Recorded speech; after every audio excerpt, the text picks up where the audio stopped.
welcome to the season-closing episode of the weekly college football pick'em show here at thegruelingtruth.net, as brought to you by Gridiron Mo, an interactive football game app which pits you against other football fans across the country in predicting the next play within a live NFL game. Get all the details for yourself at Gridiron Mo through this website, thegruelingtruth.net, or at gridironmo.com. My name is Oz Davis. I'll be the host, I guess, for this discussion on college football. Just a few folks here tonight. Firstly, I'd like to introduce, I guess, co-host tonight, Bill Searcy, formerly of the University of Alabama-Clemson Tide, including the national champion teams of 1978-79, the Houston Gamblers, and the San Diego Chargers. He's also the author of I Did Not Forget This Week, Mike. How about that? High Tide, a story of football, freefall, and forgiveness. Thanks for joining us again, Bill, and condolences. Yeah, thank you guys, and still roll Tide. Hey, what I want to know real quick, Oz, is this. Hey, how about that? All right, we picked a game last week, and you always start this show off by saying, and I want to introduce the biggest loser if it's me or Brian. But since Bill's so much bigger than you, you ignored that part, and I'm very disappointed in you. Well, Bill is awesome. That's the thing. What an ass-kisser. Go ahead. Bill. There you go. It's the return of the man crush. All right. So, all right. Well, this is the man who can't wait to be introduced. He is our fearless leader here at thegruelingtruth.net. He was one of 2 people out of 4 on this show to be smart enough to have picked Clemson to win last week. Mike Goodpaster. Mike? Yeah, well, I don't know how smart it is since you were the other one. Exactly. Wow, that's what I was implying. Very good. I just think it took a lot of courage for me after you picked Clemson to pick Clemson. Yeah. Except we both already had them picked, et cetera, et cetera. But in any case, let's get on with the show. Enough with the bragging rights. We are recording this on Tuesday, January 10th, the day after Clemson won their first national championship since 1981 by defeating the Alabama-Clemson Tide in the national championship game 35-31 in what was a thrilling game. Bill, we're just going to get right into it. Since we got no games to pick, it's called the Pick'em Show. We're going to get right to it. Bill, you told me off air that Alabama Talk Radio is full of talk about this game. What were your takeaways? What happened? What happened to the Tide? Well, I say this. I think that we definitely had the 2 best teams in the country playing. I think we got that part right. Mm-hmm. And I think we probably had the best quarterback in the country playing on one side of the ball. And, I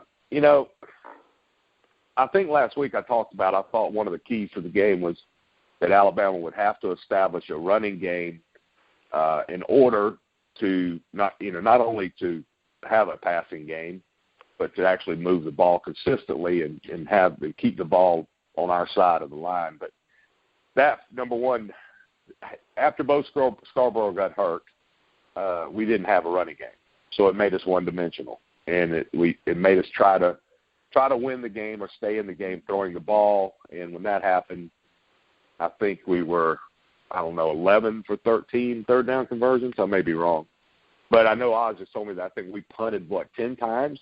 10 times, right? Yeah, 10 times. I don't know if we punted 10 times all year. So. I mean, really, in our defense was doing a great job. But, after I don't know how many plays it was, they finally had 99 plays, but they just couldn't hold up after a while. They were on the field too long, and you can't give Deshaun Watson that much opportunities to beat you, plain and simple.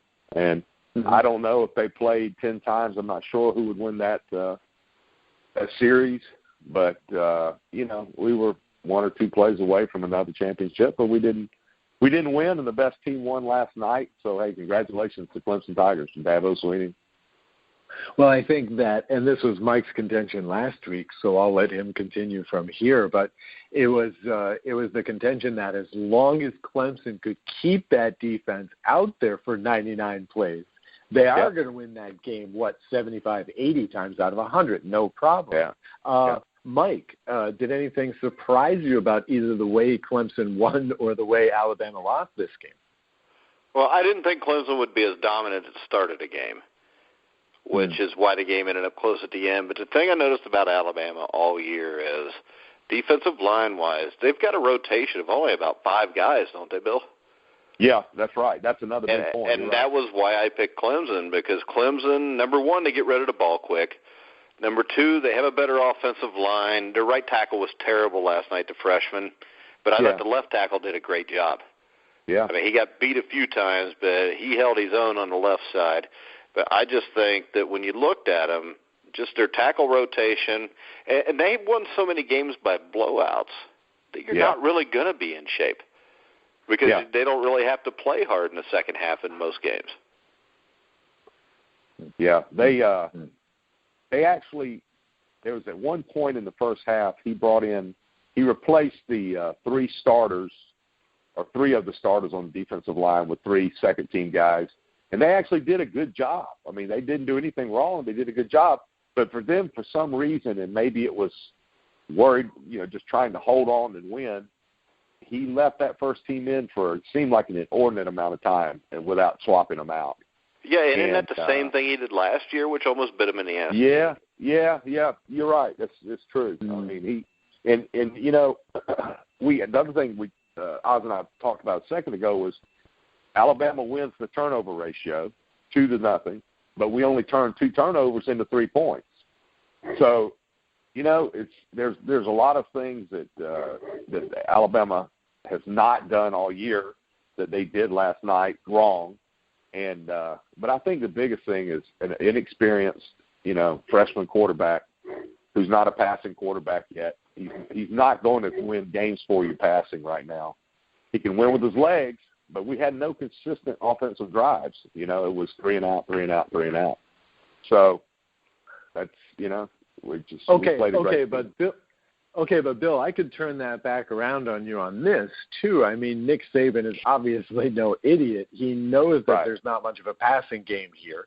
He knows he has to lean on the running game to win this game. Okay? Yeah.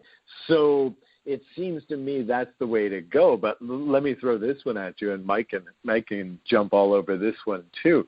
I mean, is the fact that, Coach Saban took it down a notch the whole game, is that on him, or is that on his unskilled, unexperienced freshman quarterback? How much of that is on coach? How much of that is on quarterbacks? Yeah, I don't know. When you say took it down a notch, tell me what you mean by that. Well, I mean, okay, so we're doing very short passes. I mean, he had the one long one up the sideline, but that was it. Yeah. That made up, I think, something like 33% of his total yards the whole game. Yeah. Okay. Yeah. A lot of screens. Yeah. Tons of. I mean, it looked like the 70s out there. Tons of screen passes. These passes that are dependent on the line holding, more or less. Yeah. Right. Yeah. So, and I mean that's what I mean. Again, they didn't give the kid a chance to screw up. Basically, to me, that's what the passing game looked like for Alabama. Yeah. And I'm wondering if they should have broken it out once in a while. I mean, they knew Clemson was going to play sort of a free-flowing, let's throw in everything but the kitchen sink kind of game. I mean, did conservatism kill Saban? Well, the couple of times that they tried to go over the top of them, the defense on long passes, he had some wide-open receivers, and he just missed them. I mean, he overthrew them a couple of them really bad.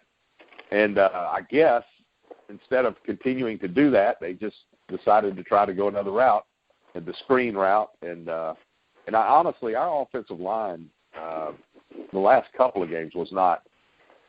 If it wasn't Bo Scarborough, who doesn't need much blocking, he literally can run over people. But these other running backs we have are good, but they need a hole to run through. And our offensive line wasn't opening up a whole lot of holes. So I don't know. I think Clemson's defense did a great job of making us do things that we don't do well, and and they were able to do it the whole game. Well put. Mike, what did you think? Was Saban too conservative? I don't think it's the way he's won the last 26 games. I mean, let's face it. I mean, the offense has always been, and I thought the offense was less conservative last night than what it was against Washington. This is true. I mean, so I think it also comes to the point where you're comfortable winning a game a certain way, and you just assume you're going to win it if you keep doing that. But it's just like the defensive lineman. He didn't rotate him because he wasn't comfortable with rotating him. Yeah. Because he wasn't used to doing it. And as a coach, a lot of times you lose a game just because you're comfortable with what you've got out there. They've won so much for you that by the time you realize that you needed to make that change, the game's over. And, the defense, he also, I'm sure in his mind, all year long, the defense has come through when he needs them to. Whether it was a interception or cause a fumble or steal a ball away or, score points on defense. And I think he just thought my defense is going to come through. We're going to pull this thing out. And he just waited a little bit too long to make it. Yeah, but the problem is with your defense, when your defense gets tired, what's the first thing happens to you when you get tired? You lose your concentration. Yeah.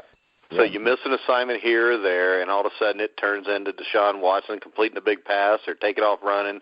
And really, he didn't run the ball that much last night. But just the threat of him doing that, I mean. Yeah. Well, the personal foul penalty that we got that took him down to the goal line didn't help us, which is, pretty uncharacteristic of his defense losing their cool. But that all comes from being just tired, exhausted, and getting tired of getting beat up, And I never did see the penalty. I didn't see what happened, but it was a really physical game, and our defense was coming after him pretty hard. But there was a few that could have been called personal fouls that weren't, but that's what makes that defense so good. Yeah, you're right. They could have called some especially in the beginning of the game when Foster tried to tear his head off. But they were setting a tone for the game. It's what a great defense does. I mean, a great defense plays on the edge and a little bit over sometimes. Yeah. And the thing that I didn't understand is on the goal line, where you have people complain about the two pick plays. But as a coach, you're going to get plays like that. The thing I didn't understand, especially the last play, is how they basically manned them up and they played the corner and the safety that was in the slot at the same level. Yeah. I mean, to me, that didn't make much sense because you got to be able to switch off there. I was going to say, doesn't that set you up for a pick? I mean, they basically put themselves in position to be picked. Well, you know what? I think what you just said something that I had not thought about really, but I think part of that was also them being so tired. They were getting out of position. They were getting sloppy in their lineup because it's hard for me to believe that he teaches that he would have taught them to line up like that, knowing that, that pick. Yeah, but on the touchdown before where you had to pick, they were still lined up at the same level. Did the same thing, and I mean the best way to stop that, and you see a lot of NFL teams do this, is run 5 across. Yeah. Where you're basically, I mean, if that slot guy runs out to the corner's there to take him, and the slot guy will pick up the corner's guy who's coming across. Right. It just seemed to me like they just, and really, I thought the last one, I didn't even think it was a pick because it was a pick, but the way they made it look, it wasn't. I think the touchdown before that was a definite pick that probably should have been called. Well, the last one, if I've got them correct, the last one, didn't the slot guy just fire off the ball and drive him? I mean, he just came off like a block. No, but that was the one. I think that was the one before. I think the last one is the one where he actually, after he ran into him, he came back looking like he was trying to get, or like he might be catching a pass. Yeah. Okay. Yeah, but the other one, he just drove off and blocked him. It should have been a penalty. But Clemson's tight end and also the wide receiver that's so good. Those guys made some phenomenal catches too. That was Mike Williams for Clemson. Yeah, hard not to take him with the first pick, no matter when you're drafted in the NFL draft. Oh man, he made some. You know what? I'll be honest with you. I think he was about half out of it. I mean, I think he had a concussion. Yeah, early in the game because he was staggered on the sideline when they first showed him after it. Oh yeah, because he got hammered and. But anyway, he sure cleared his head. But he came back and made some phenomenal catches, and so did that big tight end. He made a couple of really nice. To me, him and that number 10 Boulware, the linebacker, Yeah. That kid's hard-nosed as hell. Well, Boulware was on top of the offense. He was reading Alabama's plays, and he was in the middle of the play before we could ever even start. Yeah, I think it was the sweep to the left where he's pointing to everybody, go this way. This is where the play's going. Exactly. I mean, really, it came down to this. Everybody talks about Urban Meyer and Nick Saban. Dabo Swinney just outcoached both of them on back-to-back weeks. Yeah, he did a good job. He did. And I'll tell you the little pooch punt that he did, which I thought that was a great call by him, and he was well prepared. I don't think he was determined he wasn't going to get tricked like he did last year with the onside kick and all that. And even all those things said, we still score with 2 minutes left, but 2 minutes was too much. Yeah, and the thing to say about that is this: no matter how much crap that Jalen Hurts takes.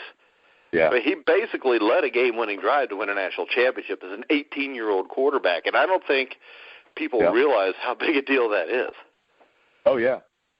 I mean, he took off running, and I mean he took it on his back to try to win the game. But 2 minutes is too much time to give Watson. You can't do it. No, that's what I thought when they did it. You knew they were at least going to go kick a field goal and take it to overtime. Well, that last 2-minute drive that he led them to just convinced me that he is as good as they say he is. And, today they were talking about it, that in 2 games that Watson had like 900 yards against Alabama. In 2 games. Yeah. And, y'all have heard me bragging for several weeks that I'm making the claim that it's Alabama's greatest defense ever. 14-0 last night, I was thinking, man, I'm going to have to tell Bill I think they're the best defense I've ever seen. But see, the difference, and see, I think this. I wrote an article about it. I think the 2 best defenses I ever saw were Alabama. I thought it was Alabama in 79, the team you were on, and Alabama in 92, the team that just took apart Miami. Yeah. But the thing about those teams is this. I thought those teams were deeper. Yeah, you're right. They probably are deeper. I mean, we saw last night that once we got past that first wave of guys, that first 11 might all play in the NFL, but after that, we don't know, So yeah, and that was my point with the defensive line, because what I remember, the 79 team, you were 7 or 8 deep on defensive linemen. The same thing with the 92 team. Yeah, and you know what? I can only speak for the 70s, but I do think that, and you didn't ask me this, but I'm going to say it anyway. Somebody asked me, another reporter asked me the other day, who did I think was the best coach, Coach Bryant or Coach Saban? And I said, I really can't answer that. But after last night's game and watching things and thinking about it, I still say that Coach Saban is obviously a great coach, and he may be the greatest coach ever. But I still believe that Coach Bryant was able to do more with very average athletes than Coach Saban does now. Well, and the thing to remember about Barrett Bryant is this. He basically built the Alabama program. Yeah. And before that, I mean, he took a Texas A&M team that was horrible and made them really good. He took the University of Kentucky and made them a great football team. That's right. Yeah. But he used to take really average players and make them starters, and maybe he could get more out of an average guy than other people, I think, and that was what part of his greatness was. But Coach Saban, he's operating with 90% 5-star, 4-star athletes, and still, don't get me wrong, he's a great coach, but it's a different era, and I don't know how you compare these eras, but and I think the game's a lot different too, just rule-wise and everything. When you were in the 60s and the 70s, you double wing blocked. Yeah, the scholarship limitations. You use your elbows and try to block somebody, which, they were allowed to head slap you back then. Offensive lineman, if you were a great offensive lineman in the 60s, you were a great offensive lineman. Yeah, you couldn't use your hands at all. Yeah. I remember Pee Wee football, 1978, being taught to block like that. That's how we were taught to block in the 70s at Alabama. You use your elbows. While the other guy can use his hands. Never seemed very fair to me. Oh, well. Okay, so I actually did want to get on to Clemson at one point, but I'm going to go ahead and throw this out there before we do. Bill, how do you like Jalen Hurts going forward? What's this guy's limit? What is his potential? You know, I'm not sure that we know yet. I mean, I don't, like I said, I don't know if he is.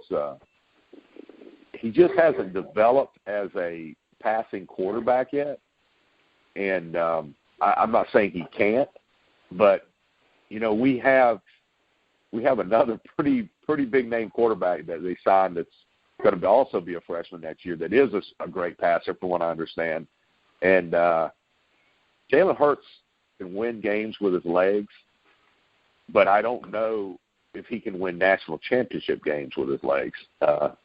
But he's only 18, although he has played, 15 games now, so he does have a lot of experience. But I don't think he's had a chance to develop as a passing quarterback, and I don't think he's played enough games to read defenses. And so he has a lot of confidence in his ability to run the ball and make things happen with his legs. So as soon as he looks downfield and he sees that receiver's not open, he takes off running. He never gives him I mean, he's a progression quarterback. Yeah. Which, I mean, the play's called on this play, I'm looking here first, here second. But really, after I get to one, maybe two, I'm already running because I'm not reading the defense. That's right. Yeah. And, I mean, that really limits your quarterbacks. He hasn't learned how to step up into the pocket and be patient with everything going on around him and read the defense and throw the ball downfield. He's got a strong arm, you know, but that's not bad. But, I mean, I kind of still feel like the sky's the limit with the kid, you know, as long as they stay patient with him and work with him and develop him. But, once again, there's some pretty stiff competition coming in this next year. And that kid, his first name's like Mano or something? Yeah, Tua Tagliova or something like that. Kid, must be kid from Hawaii. Yeah. Really good. Supposed to be a really good quarterback. But, you know what, Jalen Hurts is he is at some level, position or another, whether it's quarterback or whatever else, he's going to be a big factor in Alabama's offense for at least a couple more years. And even if he's playing another position, which I don't think he will be. I think. Yeah, I mean, with Hurts, I think the big problem is he's such a good athlete that when you get him as a high school coach, you just run with that. You don't even worry about teaching him how to do anything else. You just teach him to throw to this guy if he's open. If he's not, you take off running. Yeah. Which is why I don't like high school coaches the majority of the time. And in high school, he was so good that he could win everything with his legs. Yeah. You know, but now he's playing with the big boys now, and I think he's learning that he needs to learn how to read defenses and all that, and I'm sure he will. Next year it'll be a big step for him, and I mean, I'm okay with him being our quarterback. I mean, I'd like to see him progress, obviously, but I'm okay with moving forward with him as our quarterback. Okay. All right. I'd like to talk now about a guy who doesn't seem to need to learn much, apparently. Mike, talk to us about – was not rude. Mike. Not Mike. Okay. Mike. I meant Mike. Talk to us about Deshaun Watson. How good is this guy? He's a great college quarterback. As we've seen before, it don't mean you'll be a great NFL quarterback. Mel Kiper doesn't like him, which tends to make me think he'll probably be all right in the NFL. There's no quarterback. There's very few quarterbacks that you see where there's no doubt whether they're an NFL quarterback or not. And right now in college football, the only guy that I see that I know is going to be a stud when he goes to the NFL is Sam Darnold. Right. Yeah. Right. But that's still Deshaun Watson, I think it's 60-40. I think with a guy like Deshaun Watson, he has a ton of talent. I think, unlike Mel Kiper, I think he's accurate as hell. I think he can throw the ball in small windows. He's a winner, which everybody said, well, they said the same thing about Tebow, but he's a lot better passer than Tebow. He's got a stronger arm. I think his football IQ is higher than his, too. And, I mean, let's face it, Tebow was a guy that won the big games with his feet a lot of times. Watson won that game last night with his arm. There's a lot to be said for that. I mean, you got Mitch Trubisky, who everybody's going to jump on and take because he's big and he's tall and he can throw the hell out of the ball.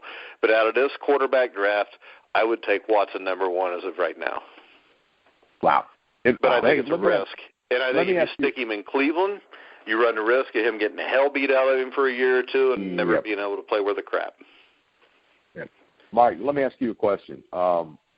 what are the negatives for Deshaun Watson going into the NFL? What makes him not a slam dunk NFL quarterback? Well, to me, the not a slam dunk NFL quarterback would have been the first half you saw when Alabama's defense was fresh and when they put the hit on him. Right. And when I'm not going to sit here like these other people say he was scared. Yeah. But they had him confused in the first half. Oh, they rocked him. Yeah. Yeah. So but the good thing about that is this. It's not about whether you get knocked down; it's whether you get back up or not. He did that. I think he throws the ball well. I think his footwork could be a little bit better. I think his release is quick. I mean, my question with him is with the offense they run, where's he going to go play, and what offense are they going to run with him?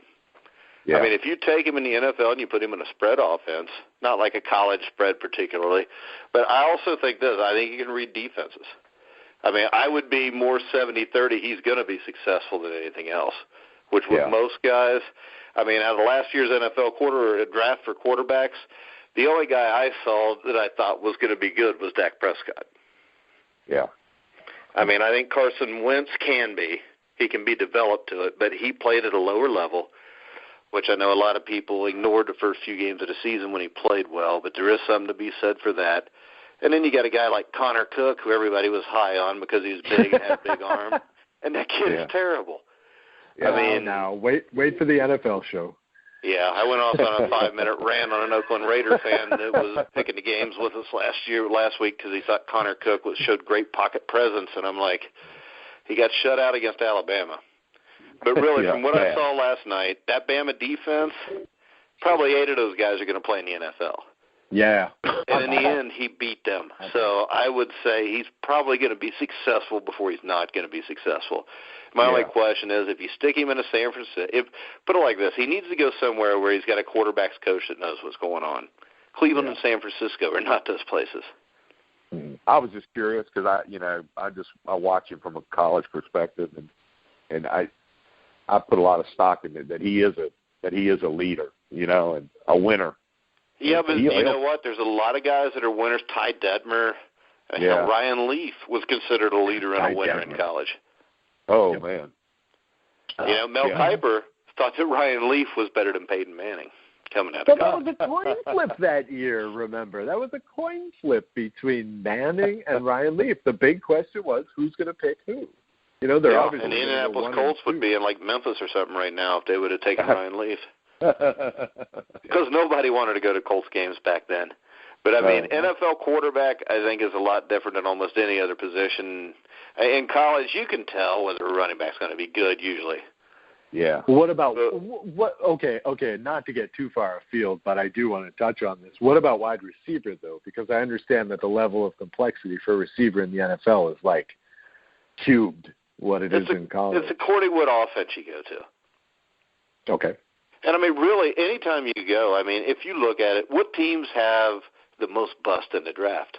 They're the teams like the Clevelands, the Detroits, the teams that are always bad because the coaching's not that good.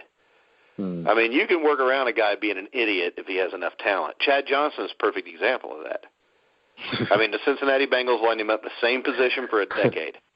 He ran the same 4 routes for a decade. He went to New England because Belichick liked him. He got to New England, he couldn't figure out the offense, and he was gone after a year. Yeah.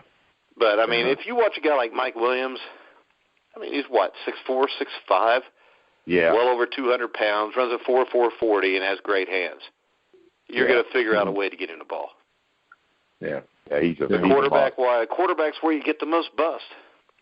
Ask me, I'm a Bengals fan. We picked David Klingler in the first round and Achilles Smith. But, I mean, you get a guy like Mel Kiper. I mean, I heard him today say that he doesn't think that Deshaun Watson throws an accurate enough ball. I mean, the thing that makes me think that he can is the fact that he can throw an accurate enough ball. Yeah. Yeah. Yeah. Wow. Yeah. Okay, well, got a couple elephants in the room here, so let's go to this. I don't necessarily want to denigrate this game any, but there were a number of borderline calls in the fourth quarter. We've already talked about a couple of the so-called pick plays, but I got to ask you, Bill, on that pass interference call, do you feel robbed? Were you robbed? I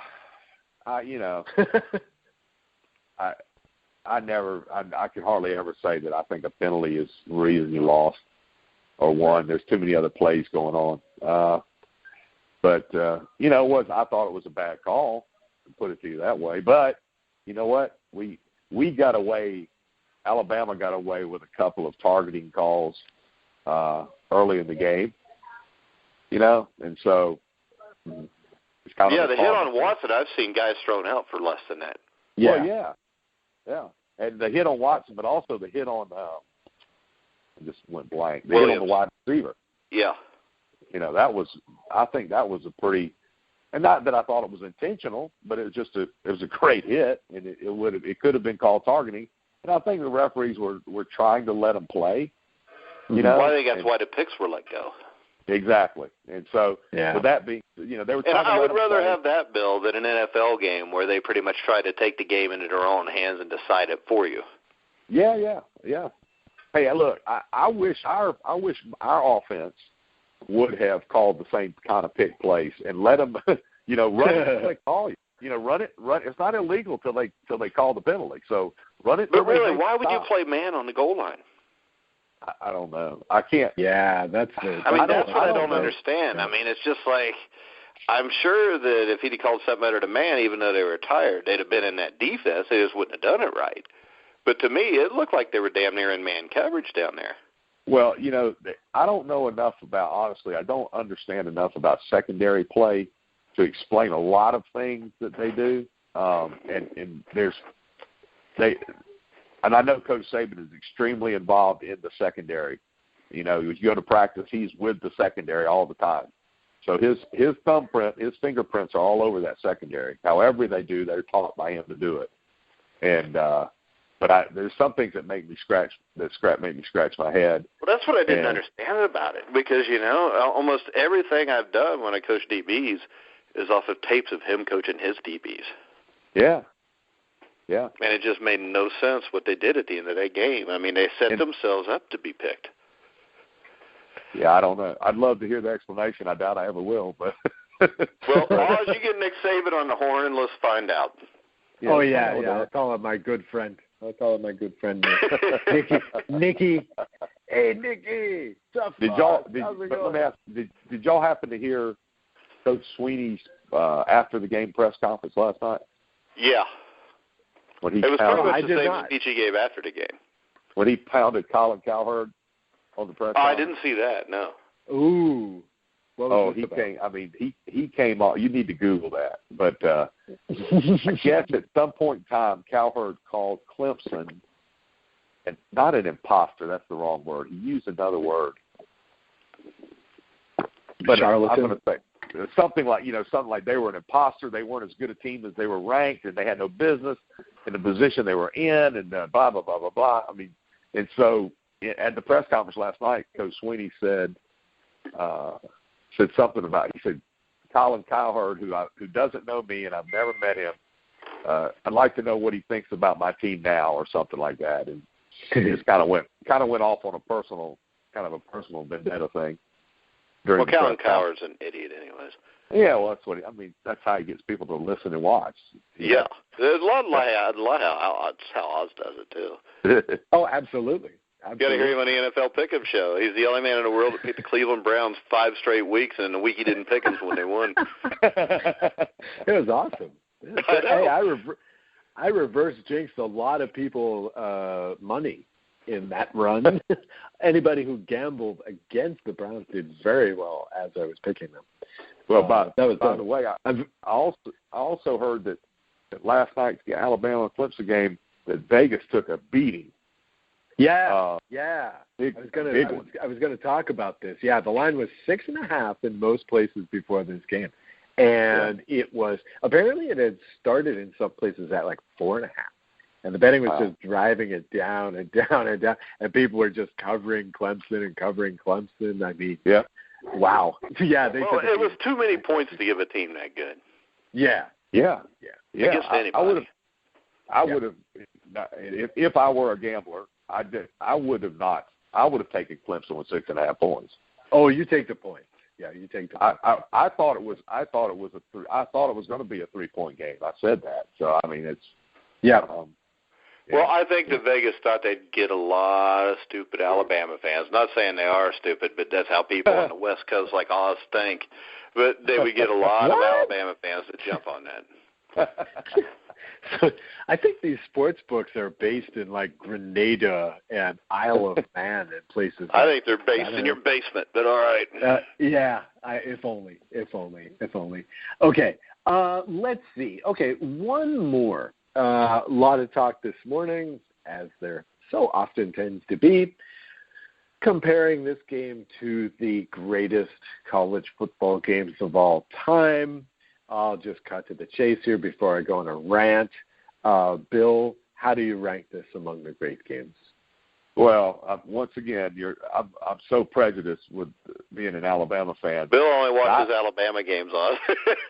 pretty much. Oh yeah, I know. No, that's not true. But I thought, as objective as I can be, which isn't much, I thought that it was a great football game. I thought it was as good a championship football game as I'd ever seen. But, I haven't watched every one of them. And when I do, like I said, it depends on who it is playing, how closely I do watch. So I thought it was a great game. I can't really rank it amongst the ones in history. I've heard people talking about some today, but as far as I was concerned, it was as good a one as I've seen. All right. Mike?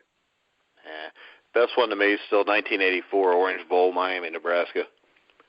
Now, a lot of folks today are talking about that USC Texas. That's because they're idiots. 1984, Miami, Nebraska. Miami was nothing. No, tell us how you really feel, Mike. I mean, Miami was not. Nobody considered them a legitimate threat. They lost the season opener 28-3 to a decent Florida team. They run the table. Didn't really beat too many good teams outside of Florida State. I think they're like 15, 16, 17-point underdogs playing Nebraska at the Orange Bowl in Miami. They come up, go up 17-0. Nebraska comes back, ties it at 17-all. They ran a fumble-rooski, I think, to tie it with Dean Steinkühler. Oh, that's right. Yeah. Right. And then they trade the lead. Wow. And then Miami goes up 31-24. They had, I think, Bernie Kosar, Eddie Brown, and Alonzo Highsmith, great team. Nebraska goes down and scored, make it 31-30. And then Tom Osborne made a call that makes him one of the 5 greatest college coaches of all time, going for 2 instead of just taking a tie in a national championship. To me, you had everything. You had the upstart against the established team, and then you had a coaching legend make a decision that makes him a legend. Ara Parseghian, the old Notre Dame coach, is mostly remembered for accepting the tie and not trying to go for the win against Michigan State in the 10-10 tie in 1966. Yeah. People still bring that up to this day. I mean, these people don't realize that he started with the ball at the 20. There was 40 seconds left and no timeouts. Right. But still, Tom Osborne would have still tried to go score. And that Nebraska team in 1983 going in an Orange Bowl was considered by a lot of people as the greatest college team ever. The only close game they had was a 28-21 win over Oklahoma. I mean, I remember they went to Minnesota and won like 84-13. I mean, I think they had 5 or 6 games where they scored more than 60 points. I mean, you had Mike Rozier. I think he won the Heisman that year. Turner Gill, Steinkühler on the offensive line. It was a great football team. Nobody thought Miami had a prayer. Miami was ranked 5th. They ended up winning a national title because I believe Auburn either upset Michigan or got beat by Michigan one way or the other, 9-7. And then Texas, who was ranked number 2, got upset by Georgia in the Cotton Bowl. So... I was like 14 at the time, so I remember all this stuff like it was yesterday, and I don't even remember past the 4th quarter of last night's game. So to me, the 1984 game is the greatest game I ever saw. Because it's the one I remember the clearest. Yeah, it's the one I remember the clearest. Is before I'd been hit upside the head too many times to remember other things. Well, that almost does it for another episode of Mike's Football Memories here at the Grueling Truth. Well, see, the bad part is this. All right, at 24-17, we had to go to school the next day, and my dad comes in and tells me I got to go to bed. So I go to bed, but I turned my TV on and turned the sound all the way down, and I got in trouble for that, and he turned my TV off.